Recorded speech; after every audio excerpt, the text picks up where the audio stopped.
चल रही थी फंडाल में, हरिनगर में चल रही। चलो बढ़िया।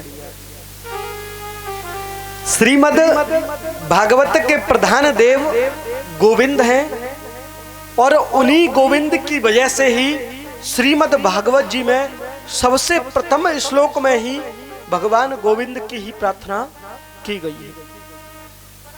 सच्चिदानंद रूपाय विश्वोत्पत्त्यादि हेतवे तापत्रय विनाशाय श्री कृष्णाय वयम नमः। आदरणीय श्री सुखदेव जी ने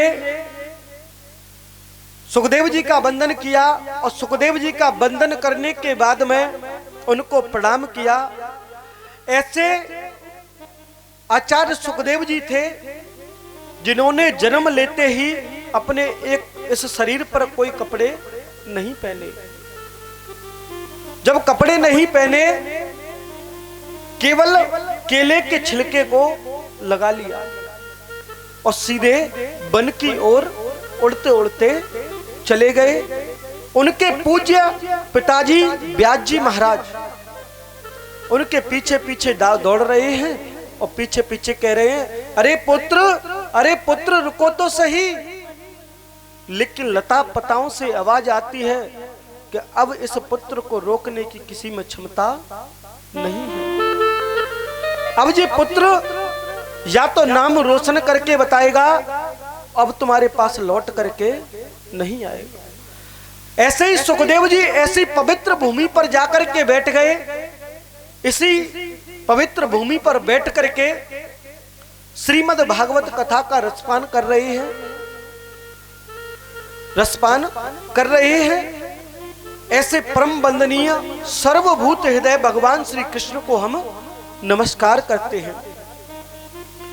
आइए हम उसी नेमी सारण्य क्षेत्र में चलते हैं जहां 88,000 संत विराजमान है।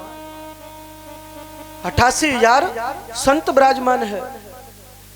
उन्हीं संतों की मंडली के मध्य में श्री सूत जी का आगमन हुआ। उन्हीं मंडली के मध्य में श्री सूत जी का आगमन हुआ और जैसे ही सूत जी का आगमन हुआ तो जितने भी 88,000 संत थे, जितने भी 88,000 संत थे, वो सब अपने अपने स्थान पर खड़े हो गए। सब अपने अपने स्थान पर खड़े हो गए। सूत जी ने कहा कि अरे प्रभु, आप क्यों खड़े हो गए मुझे देख करके? मैं तो तुमसे उम्र में भी छोटा हूं, धन में भी छोटा हूं, हर चीज से छोटा हूं। आपकी उम्र तो इतनी बड़ी है जो कि तुम्हारे कोई पता नहीं उम्र का कि कितनी उम्र है और कितनी बार इंद्र भगवान बदल चुके, उनको ये तक याद नहीं है। इतनी लंबी उम्र के संत विराजमान थे। जैसे ही सूत जी का आगमन हुआ और सूत जी का आगमन होते ही जितने भी 88,000 संत थे अपने अपने स्थान पर खड़े हो गए। सूत जी से कहा, अरे प्रभु आइए, आपके लिए हमने स्थान दे दिया है। कि अरे आप सब लोग क्यों खड़े हो रहे हो, क्या बात है? मैं तो तुमसे सब चीज में बड़ा छोटा हूं, मैं तो बड़ा हूं नहीं हूं। बैठो बैठो। नहीं नहीं प्रभु, हम नहीं बैठेंगे।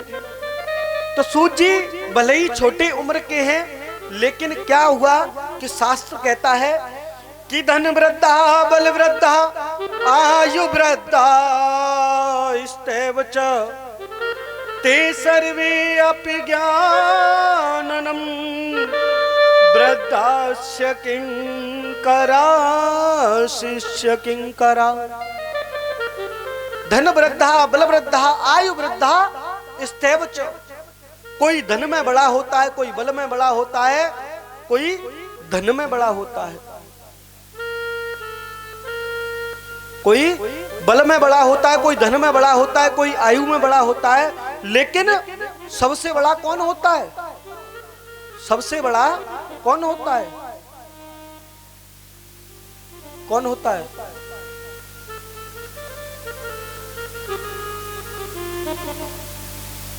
सबसे बड़ा मित्तल जी कौन होता है? धन बड़ो ना है, धन तो बहुत छोटो है।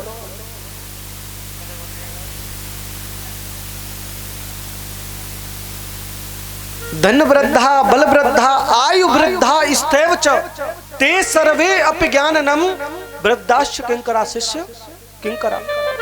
कोई धन में बड़ा होता है, कोई बल में बड़ा होता है, कोई ज्ञान, कोई धन में बड़ा होता है, कोई बल में बड़ा होता है, कोई धन में बड़ा होता है, परंतु लेकिन जो ज्ञान में बड़े होते हैं वही सबसे बड़े होते हैं। जो ज्ञान में बड़े होते हैं वही सबसे बड़े होते हैं। भगवान श्री कृष्ण के चरणों में हम प्रणाम करते हैं। सूत जी महाराज आप आए हैं और बहुत अच्छा किया आपने। आप जो आए हैं कृष्ण प्राप्ति कर्म शास्त्र साधनम। आजकल क्या है कि भगवान को जैसे ही पूजने जाते हैं तो मन में थोड़ा सा संकल्प आ जाता है। क्या मन में थोड़ा सा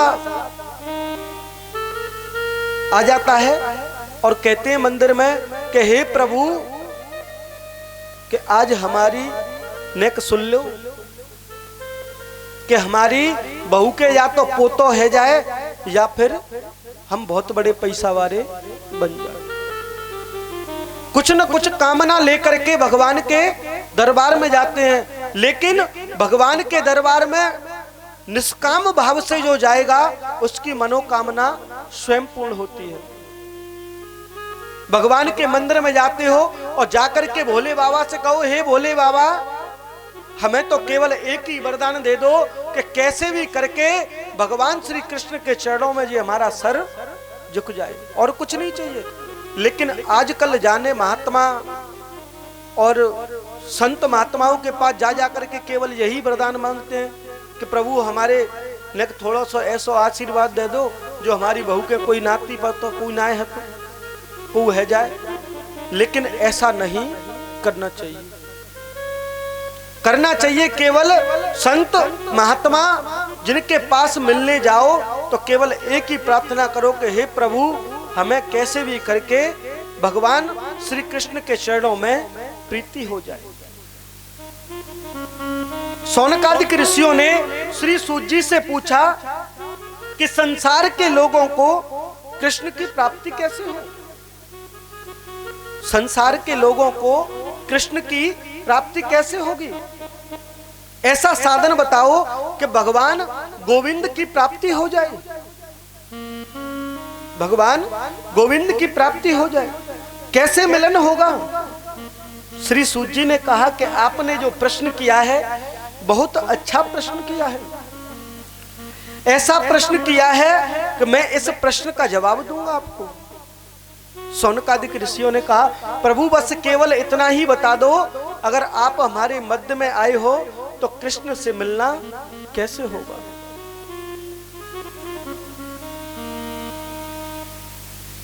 कृष्ण से मिलना कैसे होगा, केवल एक ही बात बता दो। हम लोग जब बचपन में जन्म लेते हैं, जन्म लेने के बाद थोड़े से बाल अवस्था में आ जाते हैं, बाल अवस्था के बाद में बड़े हो जाते हैं और बड़े होने के बाद में थोड़ा सा वृद्ध हो जाते हैं और वृद्ध होने के बाद में हम लोग चले जाते हैं। लेकिन आप तो हमें केवल इतना बता दो कि कृष्ण के चरणों में हमारी प्रीति कैसे हो, कैसे भी करके हमें ये बता दो।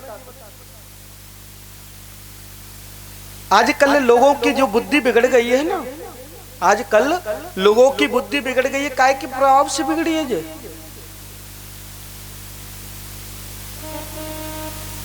लोगों की बुद्धि जो बिगड़ी है किस प्रभाव से बिगड़ी है। कलयुग की वजह से। ये आज जो कलयुग चल रहा है और इसी कलयुग ने आजकल लोगों की बुद्धि को सबको विकृत बना दिया, बिल्कुल बेकार कर दिया है। धर्म का कार्य हो रहा हो और पीछे की तरफ पैरों खिसका लेंगे, भैया हम नाए जामे, हम हतनाए जामे। अब जामे ना हत तो का। अब मैंने तो ये सोचा था, मैंने हरिनगर में पहली दूसरी बार कथा करने जा रहा हूं, मैंने कि ठाकुर जी पहले हूं मालिक है ये और अब वो मालिक ठाकुर जी, अब को मालिक ना है, अब भी कोई मालिक नहीं है। बहुत से तो अभी सोच रहे हो कि मित्तल साहू तो ना करा रहे कथा, या मिश्रा जी तो ना करा रहे, जय अंकल जी तो ना करा